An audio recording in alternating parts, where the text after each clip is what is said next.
everyone, and welcome to another amazing episode of The Joy of Being for busy working mums and women in business and beyond who are seeking to unplug from their worries and overwhelm to light up with insight and joy.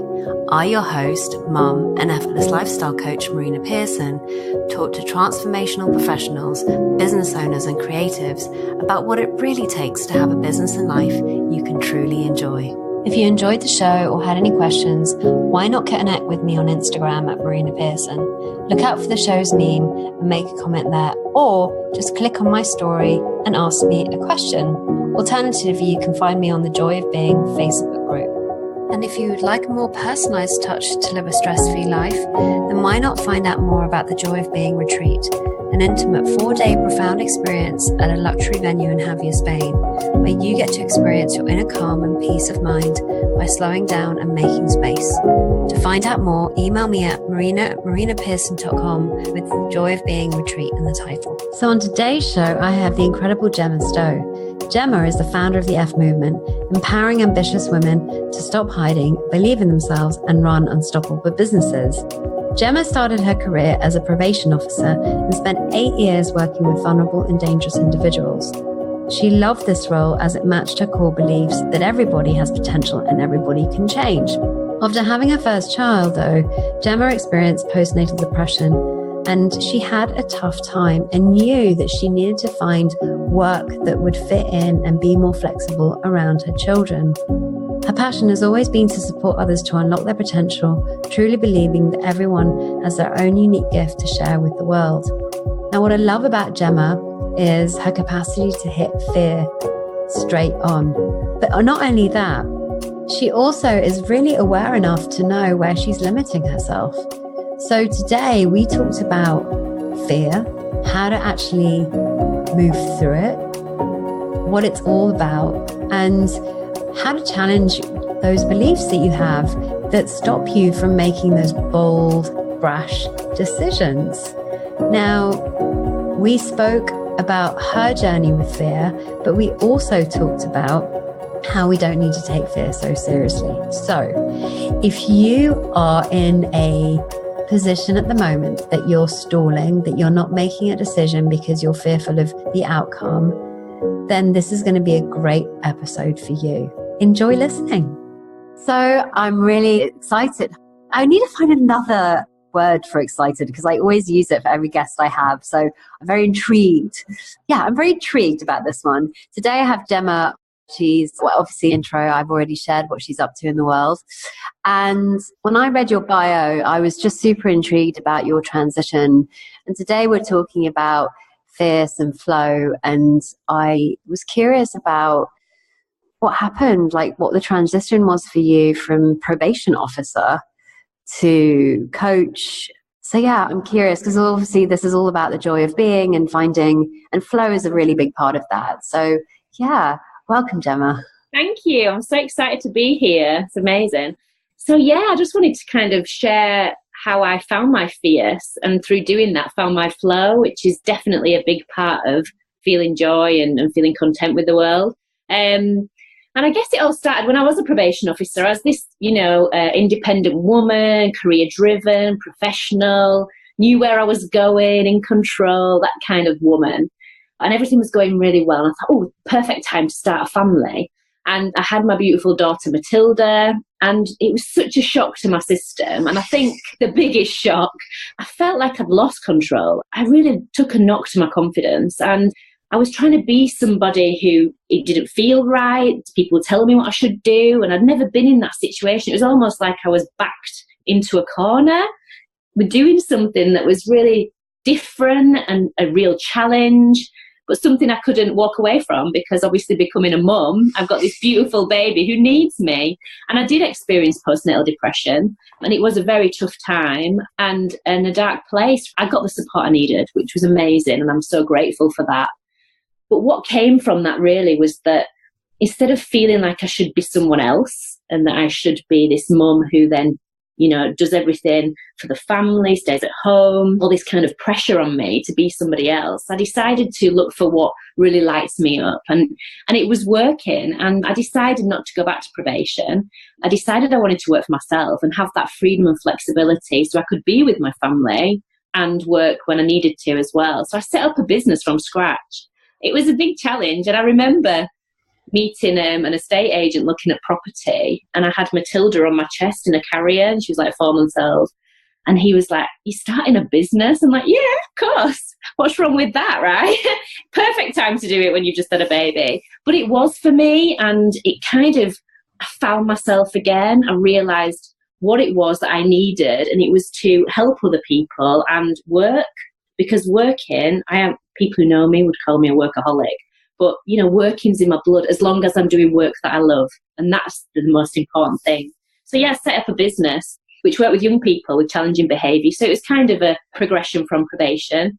And it was an amazing business. And we worked there, built it up from scratch for about 8 years. We won awards. I had staff. It was great. There was a commute, so it was long hours. And I had a little boy as well, and it was great. I loved it. But, a lot of the red tape and things that come with doing that kind of work, working with schools and councils, that was quite tough as well. And I think almost took an element of that freedom I was looking for away. So I did close that company, and then I've started doing what I do now, which is absolutely awesome. Because for the first time, Maria, in over 15 years, I've worked with people who want to work with me. So I've always been in that position as a probation officer, as working with young people with challenging behaviour. They've not necessarily chosen to work with me. Yet now I get to work with women who want change, who are ready. So for me, it's very empowering as well to do what I do now. That's really cool that you saw that, because what I'm really hearing in this story is that you were able to get clear on what it is you wanted, but it was through taking action that you saw what wasn't working for you and what was working for you. Yeah. And often we can just get so caught up in the day-to-day, keep going, but we don't kind of stop and we kind of reflect to going, actually, this isn't working for me. I think that that's just as important as things that you go, yeah, this is working for me. Mm-hmm. Personally, for me, I've seen moments where I've just gone, this isn't working. Yeah. That's been a huge defining moment usually. Have you seen, especially with the women you work with, that they're so afraid of those moments because they think it defines them? Yeah, definitely. And I think it's also about, it defines them in that they then have to do something about it. So it's like you acknowledge something is not quite right, or it's not what you want to do, and you really want to do something else. But then because you've acknowledged it, because you've said it out loud and it's not just a thought in your head, you have to then act on it. And I think that can be quite scary. It's almost like that fear of success as well, right? Yeah, and maybe there's a sense of like, I've worked so hard to build this up, and now my feeling is I want to change direction, but it means that everything that I've done up until now has been a waste of time. Yeah, definitely. And I had a massive breakthrough when I was running my first business. I did hire a mentor, and it was probably about 9 months before I actually closed it. Now, if you asked him, he would probably say he failed me, but actually didn't. And working with him opened up my eyes to the fact that I was holding on to this. It was almost a guilt, but it was a bit more than that. It was almost like I considered myself to have failed at being the thing that should have come naturally. So when I had postnatal depression, it wasn't obvious. It was something I was carrying with me. But to be able to see that for what it was, that I was carrying this feeling of failing at being a mum. And if I could fail at that, then how could I be successful at anything else? And it was a huge awakening for me to realise that I needed to let that go. I was a great mum. I was always there for my children. I mean, it shows now in the fact that they know exactly what I do. They love the F movement. They love the fact that I always talk about the word fierce, and they come on the journey with me. And I guess being able to let that go was a huge turning point for me to say, actually, what do I really want? Is this working? Is this business, giving me what I want? Is my passion still there? And it wasn't. It was the constraints that were put on me, but I wanted to run a business the way I wanted to run it. That's what I was looking for. And I think helped me make that decision to close the business and start something new. Yeah, I mean, I can really see how that would be a really super important moment in anybody's life.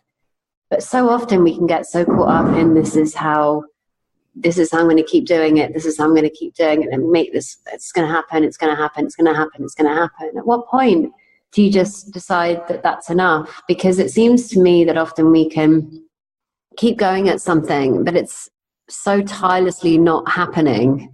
Yeah. That we get one more push.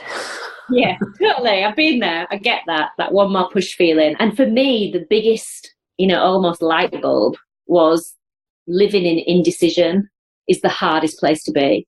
And I couldn't make that decision. It was almost like a massive weight on my shoulders of, do I give it one more push? Do I quit? Because that's what it felt like I was doing, like I was giving up. And that's just not in my nature. And to be able to live with that indecision, it's like, I honestly describe it as like a limbo of hell, because that's what it feels like. You don't know where to go, who to turn to, who can almost say, do this and this will work out. And you have to be, responsible to yourself and say, look, I've got to get honest with myself. Is this working? Even if I give it one more push and this happens, will I be happy? Will I find joy, I guess? And as soon as I decided that's it, I'm closing the business, this weight was lifted. Yes, there was a lot of work to do, lots of loose ends to tie up, staff to look after, but the weight was gone. And I think I take that forward now in business, and I do not spend too long overthinking, convincing myself, talking myself out of different things. It's just like, make the decision, stick with it, and then see what unfolds from there. So you now help women to find their fierce, and what does that entail? Because obviously you're talking about fierce and flow, as I said, is a major state of joy. So I'm curious about that for someone that feels like, because obviously this podcast is for mums and women mainly who are finding it very hard to straddle both business and life and to actually get enjoyment out of it. What can you say to that about someone that really wants to find their flow? Because it's banded around so much. Mm-hmm. I'm curious what flow means to you, and also your experience of flow has been. Okay. When I talk about helping women find their fierce, what I mean by fierce is that inner confidence, so that self-belief and self-worth. And I just use the word fierce, and I know a lot of people have said to me, it's quite aggressive, but it's not meant to be aggressive. It's meant to be something that you find yourself and you commit to and you own it, because it's who you are. And I guess as soon as I started doing that for myself and helping other women do that, that's when I found my flow. It's almost like I've been working my whole life up until this point of being able to, I love asking questions. It's one of the things that I absolutely love to do. And that helps women figure out stuff for themselves, find their fierce and find their flow as well. So for me, being in flow is being in that zone. It's being in that place of, it's just working and it feels right. I feel aligned with what I'm doing. It doesn't feel like work as it used to. It's like time passes so quickly, and being in flow for me, I just know that I'm on the right path doing what I'm doing. Does that make sense? Yeah. And for someone that feels like they're not on the right path, or they're constantly in the struggle, what could you say about that? What could you share? What stories do you have that might help them? There's been many times where things have not gone right for me, and I've constantly, questioned myself. Is this the right thing to do? Should I be doing different things? Am I good enough? Have I got what it takes to carry on? I've had so many failures, if you like. I actually embrace failure now. I didn't always. The F movement is about different F words, and I encourage people to embrace failure because we learn so much. We kind of win or learn. We don't actually fail at things, and it's about changing your mindset to try new things. If you're stuck in that place where you're struggling and things are feeling on top of you and you're overwhelmed, it's about trying new ways of living, new ways of working, and seeing what feels right, I guess. And also getting that self-awareness, because I think that's so important to be able to recognize what you're saying to yourself and what the thoughts are that are creeping in. And that's usually self-doubt. I like to call a little miss self-doubt that creeps in and starts whispering stuff in your ear about how you're not good enough, or you're doing the wrong thing, or this isn't right. And really recognize that, and you almost learn to spot it a mile away, and then you can see it come in and you can almost deal with it differently. That's how I look at kind of being in flow and finding my fierce. So for someone that is in that place of self-doubt, maybe it's a really big decision that they have to make and they're not quite sure what way to turn. How do we know we're making the right decision? And do we ever know? Or is it just a question of just making a decision and going with it and sticking by it? It's a great question. And I guess you just have to make a decision. It's a bit like that famous quote, isn't it? Of, if you think you're right or you think you're wrong. It's really interesting because a lot of people get stuck in the limbo that I mentioned before of not making a decision. I think you need to just make one or the other and go with it and see how that works out, and almost look at it as being curious, and it's an experiment. So this fear kind of paralyzes people that it's going to be the wrong decision. But instead of looking at it as the wrong decision, maybe look at it as in an experiment. You're being curious, you're going to try something out. If it works out, it does. If it doesn't, then you change path. But I think being stuck in that limbo of indecisiveness is worse than making a decision, if that makes sense. Yeah, unless, of course, the person decides that they're going to berate themselves for the regret that they have for making the decision that they thought was the right one at the time. But what I've seen is that we're always just making decisions on what makes sense to us in that moment. Like, I'm sure there are many behaviors you used to have, Gemma, that you don't have anymore that used to make sense to you. I don't know, one for me might be drinking way too much to stop a lot of the overthinking that I had at the time. That makes no sense to me anymore. Like, that wouldn't be a reason why I drink. I drink because I fancy a glass of wine, not because I need to stop any kind of thinking. Or, I don't know, going out until hours of the morning, going clubbing. That used to make sense to me at one point. Doesn't make sense to me anymore. So what are some of the things for you? Oh gosh, great question. I love that, because I suppose that's exactly what I was saying about the self-awareness and realizing that it doesn't make sense anymore for you, and that you've kind of moved on from that, and you've got different ways of dealing with overthinking and that kind of stuff. I can relate to you on the having a glass of wine and, and going out. I can relate to those things. And actually, one thing I really love to do now is escapism is brilliant when you've got a busy mind and you've got a busy life and you're juggling children and family and business. And I love movies. So I guess I've almost changed my behaviour, and I do that now, and I can do that with other people as well in my family. And that's a really nice way for me to stop working and stop overthinking everything. And I love that. So yeah, it's a great question though. One I'm going to think about, actually. Don't overthink it. A movie instead. Yeah, go watch a movie and just let the answer come, so you can still live your life. You don't have to overthink this question. That's it though, isn't it? It is, the answers do come. And I do journal a lot now, and I didn't used to do that. And I guess my thoughts were just whizzing around my head. Now I can get them out on paper. It does help. It does really help. So it's like I said, trying new ways of doing things and seeing what works for you, I guess. Yeah, and that you can have so much. I spoke to someone about this the other day in one of these podcasts, but it feels like it's pertinent again to this conversation, which is all about the joy of experimentation. And, I've got my son and you've got your kids, right? And anyone else that's listening has children. They are totally immersed in the joy of experimentation. Like, I see Leo playing with water and just going, well, what if I do this? What if I do that? From what I can tell, he's not really obsessed by whether he's going to get it right or wrong. He's more in the, what happens if I do this? Or what happens if I do that? And, oh, well, that happened. Well, that happened. I don't want that to happen. So maybe if I do more of that, that won't happen. And so rather than going right or wrong, it's more of like, well, what is it I'm wanting to get done here? And will that thing take me further away or not? Is that the path? I don't know, but let's just see what happens. Or is that the path? I don't know, but let's just see what happens. And either path is open. It's not just one or two. There's many. It's just feeling into which path you're more curious about, I guess.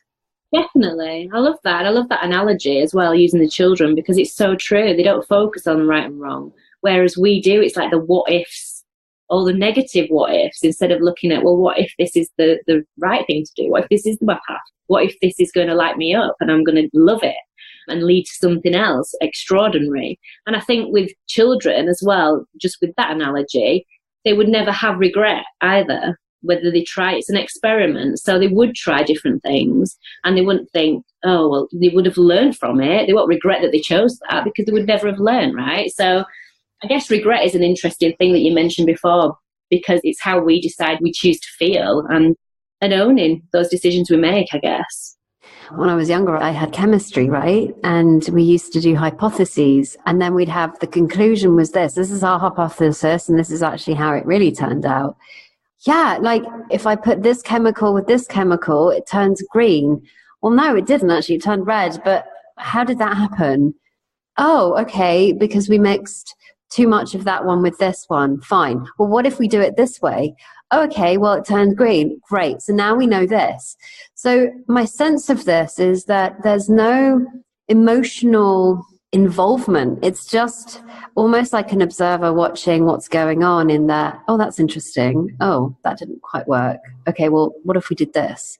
Mm-hmm. There isn't that, oh my God, it went all wrong. It was the worst thing that could have ever happened. Yeah. Yeah. I understand that completely. And recently I've been talking to my own clients about a way of almost doing that for ourselves, because making decisions, the emotions are there, any baggage, any experiences we've had all come to, the forefront when we're making decisions, even like the limiting beliefs, things that we've heard people tell us, who they think we are, who we should be. That all comes to play when you're making a decision. Now, if you take yourself out of that equation and then kind of be a boss of that business and be in control and be somebody who's neutral, what would they do in that situation? And that almost is exactly what you're saying about the scientific way of doing it, It's taking the emotions out of it. And what would a boss do in that moment? What decision would they make for the business? And do that instead of letting the emotions take over and cloud our judgment sometimes, and sometimes not. It's actually nice to listen to your instincts as well. But it's about being able to do that, I think, and be having that awareness of like, okay, this is my stuff. I'm going to put it to one side. What else could I do? Yeah, because, talking about flow, it's like we're never out of flow. I was reading this great book called Instant Motivation by Chantal Burns, and she talks, it's not about how we get into flow, it's about how we can stay there more of the time. And I love that, because what that really said to me was that our innate state, who we really are, is that we are in flow with life. We are lifing. It's just when we get caught up in our own personal thinking that it gets clouded. Mm-hmm. Have you found that to be true? Yeah, definitely. And it's about trying different ways of being able to uncloud it, I guess, if that's a word. And it's about having that space to get clarity of thought and clear your mind of stuff that is clouding your judgment. And I love journaling. That, for me, that really helps. A lot of people love meditation. I'm yet to get into that. I actually meditate when I'm running, I think. But sitting down still, I struggle with. It's just not my thing. I've tried it. But journaling and writing and getting my thoughts out really does help me to clear my mind, especially in the morning. I think that's so powerful for me to get up early before the world wakes in my house and just have some time for me to start writing my thoughts out. And that feels like I'm in flow when I do that. And a lot of creative ideas come from that. Well, it sounds to me like that just made sense to you one day to do that. There tends to be this sense of like, well, if you do this, then this, and this is for everybody. And actually what I've come to see, it's really not true, because what you were saying about running, yes, that is a meditation. There's a difference between meditating and being in a meditative state. Yeah. And what I've come to see is that meditative states can happen to us any point in our day. Yeah. Like I've got a friend of mine, she's a bubble artist, and she does bubbling and makes balloons, and that's her meditative state. That's when she goes into that place of flow, because that's her thing. Kind of what comes to me as we're having this conversation is there's always going to be areas of our lives, I think, and I don't know, is this true for you, and have you seen it with your clients, where they have certain areas of their life where they don't see it very clearly at all, but you do, and then they come to see it more clearly. Like, I don't know, for example, let's take a theme. What's a major theme that some of your clients get really bogged down in that they can't see very clearly? I think it's that fear of what other people are thinking of them. Cool. Do the business. So the whole kind of what people say about me and that sort of thing, the judgment side of other people judging me. But the interesting thing is the more time they spend time in exploring that theme, the less it will bother them. Often we want to run away from that. What's been your experience of that, Gemma? Well, I guess for me is a big thing, and it was for me. So I understand when I work with clients and they say to me, oh, well, we unpick it. There's usually a few excuses on the surface. And when we dig deep, we find out they're actually really worried about what people are going to think of them. They're going to judge them. What are they doing? They're not good enough, all that kind of stuff. And I found the best way to get past it is to do the thing that scares you. So to actually put yourself out there. And I've seen women go from being totally paralyzed by what other people will think, their family, friends, whoever, to sharing their vulnerabilities and actually going on this journey themselves. And as they share, the more they put things out there to the world for everybody to see and cast judgment, the stronger they become. And it's almost like the action is the thing that gives them confidence in the end. And I think that is really powerful, because otherwise we don't do it and we decide to brush it under the carpet and walk away and try something else. That's almost like us telling ourselves we can't do it anyway. So you're knocking your own confidence in that respect. So for me, action, doing the thing that scares you the most. Yes, it's scary, don't get me wrong. I've done a lot of things that scare me, and I will continue to do that, because it is the thing that gives you the confidence. I don't know about you, but usually when you've kind of made, I don't know, like I'll give you an example, because examples seem to be easier rather than esoteric. So last year, I don't know, September, October of about 2016, my husband at the time he didn't want to be in the relationship anymore. A few months back, I was like, oh my God, that would be the worst thing that could have ever happened. Don't know what I would do, and so forth. But actually, yes, there were moments that were very, very difficult, but there were also moments that were actually really peaceful and calm. And I remember us taking a walk to the beach and me feeling like all of this chatter was going on, but feeling very, very grounded and knew that everything was going to be okay. And what I realized is that I will never know how I'm going to feel when I do that very thing. Mm-hmm. I have no idea what my experience will be. And so often we can project how we're going to feel, what's going to happen. And I've come to see we are the worst predictors of our future. Like, seriously, like so bad at that. Like, totally, really crap. I agree. But yet we convince ourselves that we're so good at it. I know, right? And then we look for evidence to confirm that. And that's the thing. That's what we do. And it's interesting you say that, because when I was a probation officer, the biggest prediction of future behaviour is past behaviour. That's what the theory that we worked on, which was scientific-based, research-based, everything. But with you saying that, it's really interesting, because it just came to me and I thought, that's not what I work with now. I work with the unknown, and actually you don't know what's going to happen if you put yourself out there, if you take that risk, if you make that decision. You have no idea. We don't know the future at all. Nobody does. So yeah, it's great. It's really resonated with me what you just said, actually. Yeah, and I remember a mentor of mine saying, I don't know anything about the future. I don't even know what thought I'm going to think next. And there's a sense that somehow we picture the future as a complete equation. We've got it down. It's like this and it's like this, and 2.4 children and this, and I'm, if I did this, then this is going to happen, and blah, blah, blah.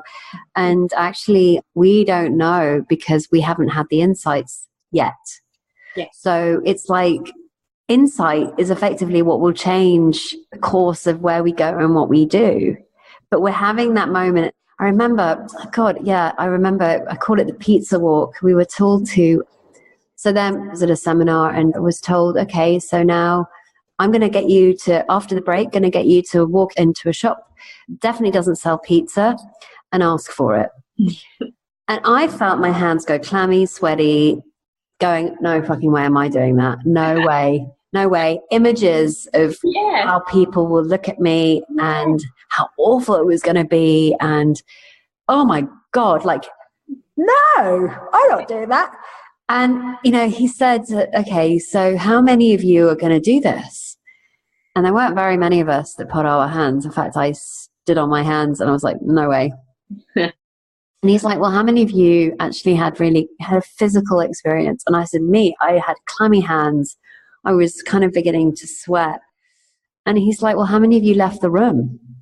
And that's when it really struck me that I'd been sitting there this entire time. I'd had a physical experience of the fear, but I'd actually not done that very thing. And so I was like, oh, I went and did it, and it was so much fun. That's really powerful, isn't it? To put yourself and your mind and your body that is impacted by someone just suggesting something. And that fear comes and hits you. You've not even done it yet. It's crazy. It's such a powerful thing. Well, we are so powerful, right? We have this incredible capacity to think and to create in our mind's eye this future that doesn't even exist. That's how powerful we are. You know, as a mother, like I've had moments where Leo, I haven't, you know, the other day I couldn't find him. We were playing hide and seek and he'd gone really quiet. And I was like, oh my God, where's he gone? I went outside. There was no sign or tell of him. Came back in. We were calling for him. Couldn't find him. I was that moment. I was like standing in front of the TV cameras going, please give my son back. I will pay anything for him. We do that, don't we? We imagine it. We imagine. And you're right in it. Yeah. You're totally in the scenario. Well, here was the interesting thing. I suddenly hear my partner say to me, he's downstairs. So went downstairs and he was lying underneath the bed and he was there with his feet moving from side to side, happy as Larry. And I was just like, wow, that's what we do. That's what we do. Imagine the power if we flip it and do it in a positive way. So the way we can imagine, I mean, it's visualization, I guess, is the technique people refer to. But we, you know, imagine using that power to create positive scenarios in your head and that you play out. I mean, that would make you feel different again, right? Yeah. And you don't know whether any of that will ever happen. So it's in that moment that you have the capacity to create that movie, but it's not necessarily what's going to play out. And I love that because it just means that you can still carry on regardless. Yeah, exactly. And building up that sense of, you know, because instead of the fear, it could be the enjoyment and feeling great about doing things that actually do scare you, but trying to flip that in your mind to feeling good about it and positive about it rather than fearful all the time, which is keeping you stuck, which is stopping you from moving forward. But have you found, though, that you can still feel the fear and still carry on forward regardless of how you feel? Oh, gosh, yes. I don't think fear disappears. I don't think it can, really, because it's part of who we are and we have to have it. I mean, years ago, obviously, it was there. Our brain's like, oh, this is new. Don't like this. And fear kicks in to say, no, let's not try anything new. Let's just stay safe where we are now. So, yeah, you've got fear. Fear doesn't go anywhere. And I think it's about accepting that it's going to be with you and taking it with you along for the ride. I love that. It's almost like fear becoming your friend. It's there for a purpose, but it's not there to be your enemy or to do anything to you. Yes, exactly. And it's just identifying that something's new. And excitement and fear go really close. It gives you the same physical feelings. So I think it's really important to recognize fear and then do it anyway and not let it stop you from doing something that actually you are a little bit excited about to do. That reminds me, I heard somewhere, it was Gay Hendricks, and he says, love that book. Fear is excitement without the breath. Oh, I love that. Yes, that's great. Is that out of The Big Leap?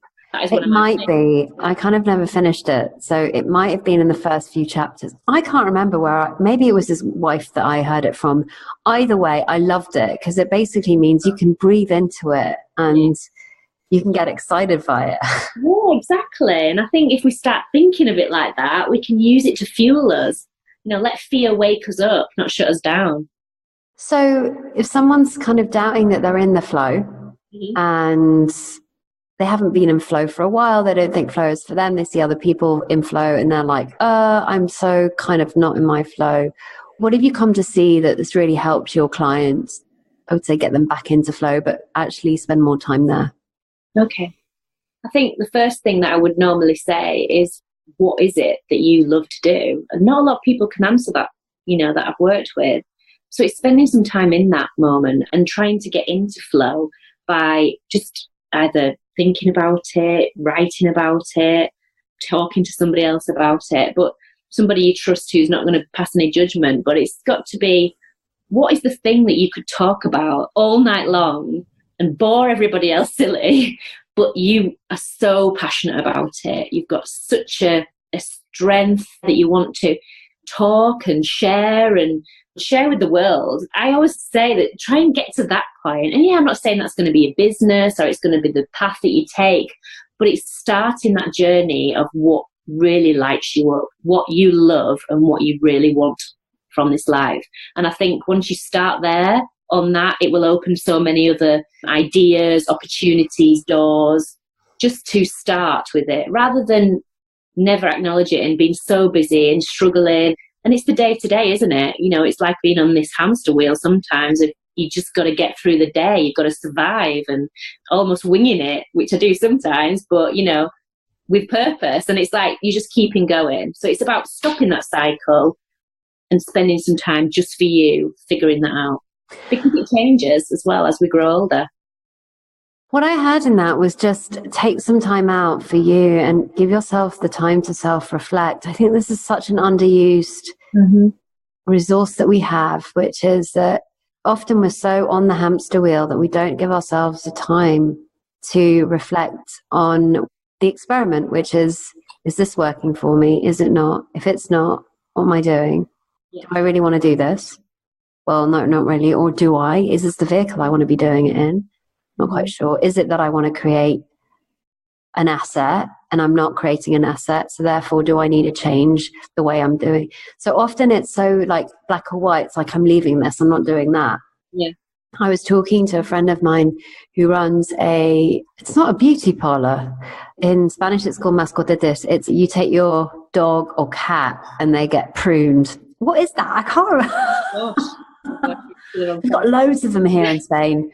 You know, they manicure the nails and they... Wow, for the animals, that's amazing. For the animals, yeah. They wash their hair and they take them to... What is it? It's not a vet. It's doggy parlour, I've heard. Doggy parlour, yes. They have all over. Anyway, she was ready to give it all up. And then she realised, because she gave herself some time for self-reflection, and she realised that it wasn't actually... She didn't want to give it up. What she wanted to do was to not be so involved in the business all the time. Yeah. But often we can be so like, I'm fucking done with this, I'm leaving. But it's not necessarily that. It's actually giving yourself the time to reflect on what it is. Yeah. Actually. Yeah, definitely. And I think a good example that I could share recently, 6 weeks ago, I started running. And I've always wanted to be a runner ever since I was little. But I've always told myself I can't do it.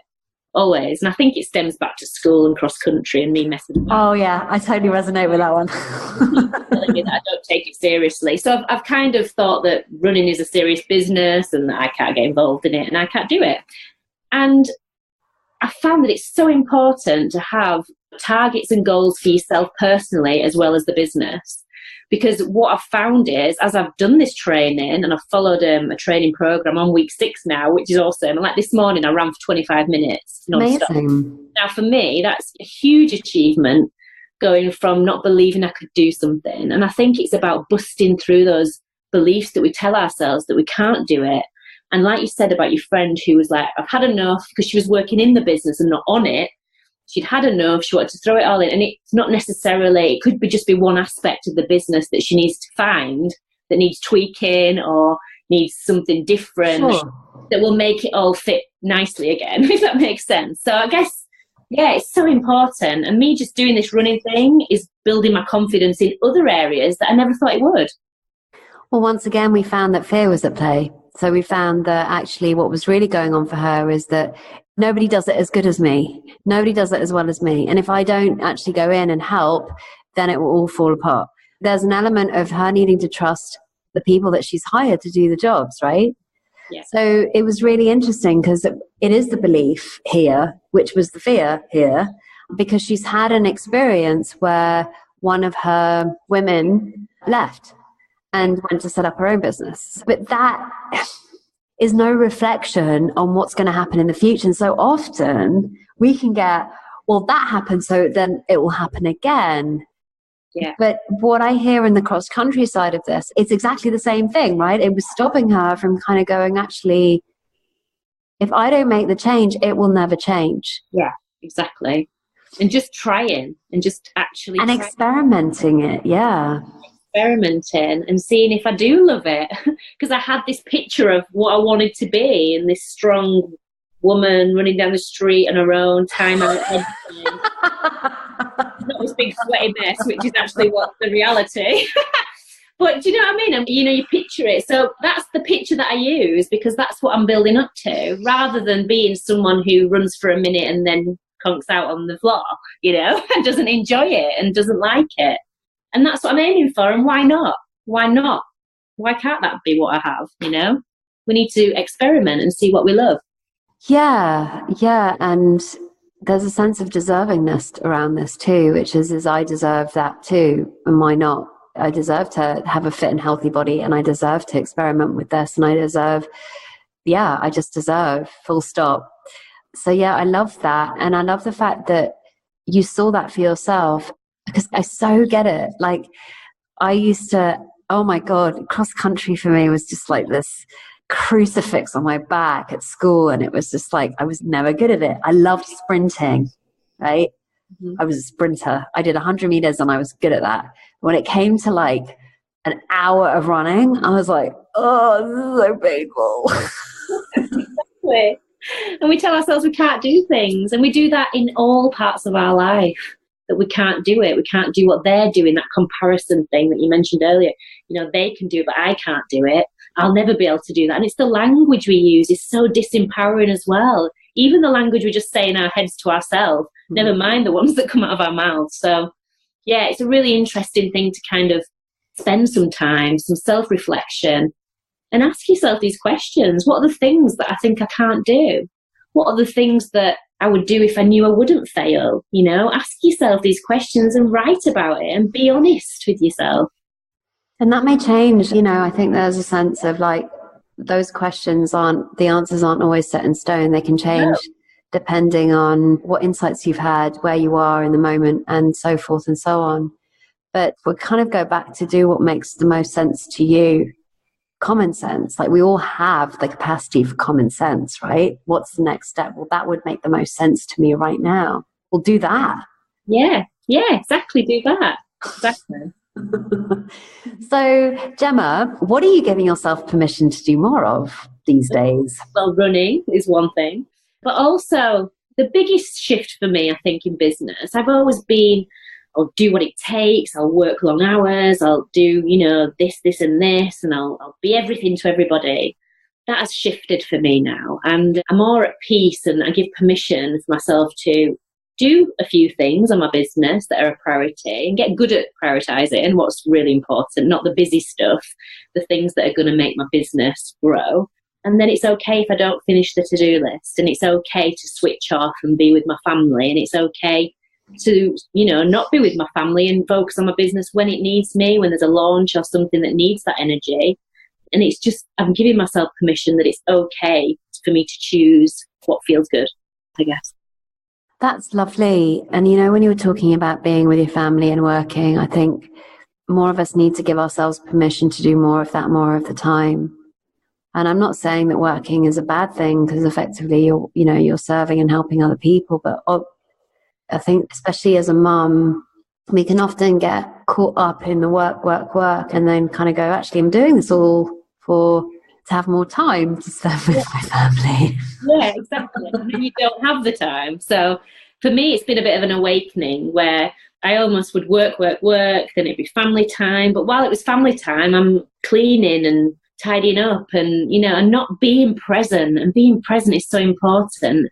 I've actually learned from my husband, where I've seen him, he'll just sit down with the kids on the couch. And I'm almost like a person who can't sit still, and there's got to be something I've got to be doing. So I'm trying to give myself permission that that's okay just to be, and to sit on the couch and not worry about the house and not worry about the business, and just be with my children. And that brings so much joy. I can't tell you. Oh, I totally hear you, because I had to go cold turkey with that.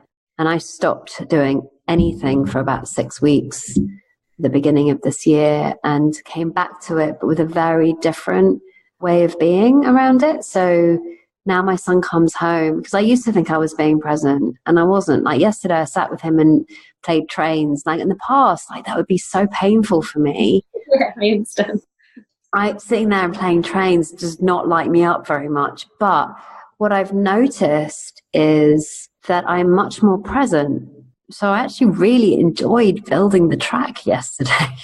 Brilliant. I love that. And he got bored. And I'm like, no, this is Role reversal. Yeah, totally. He's like, no, I'm done now. I want to do something else. I'm like, no, we haven't finished the track. I love that. That's amazing.